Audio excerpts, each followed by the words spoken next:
بسم اللہ الرحمن الرحیم۔ اس کو ناقدری عالم کا صلہ کہتے ہیں، اس کو ناقدری عالم کا صلہ کہتے ہیں، مر گئے ہم تو زمانے نے بہت یاد کیا۔ معزز سامعین و ناظرین، یہ تو ایک اٹل حقیقت ہے کہ ہر ذی روح نے موت کا ذائقہ چکھنا ہے، مگر اس کرۂ ارض پر کچھ ایسے لوگ بھی آتے ہیں جن کی یادیں امر ہو جاتی ہیں اور جن کی خدمات ناقابل فراموش بن جاتی ہیں، جن کی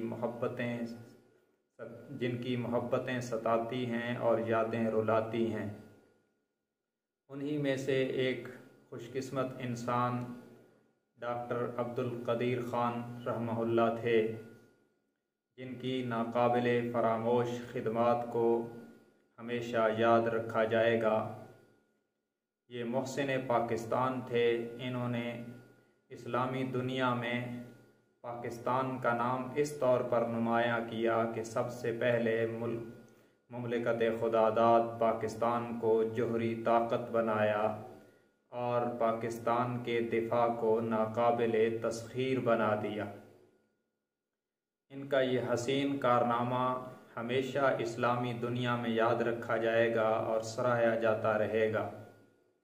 اس کے علاوہ بھی رفاع عامہ کی خدمات میں پیش رہا کرتے تھے۔ ان کی بے لوث خدمات بھی کبھی بھلائی نہیں جائیں گی۔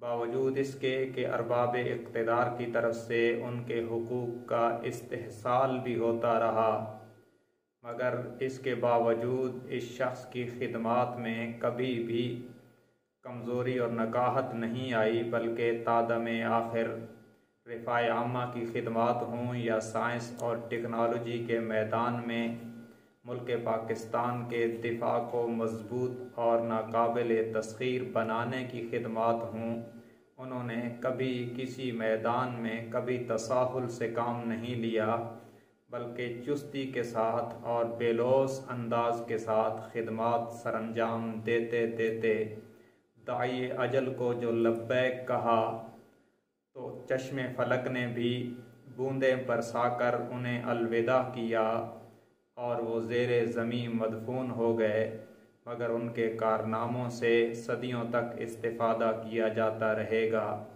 آتی رہے گی تیرے انفاس کی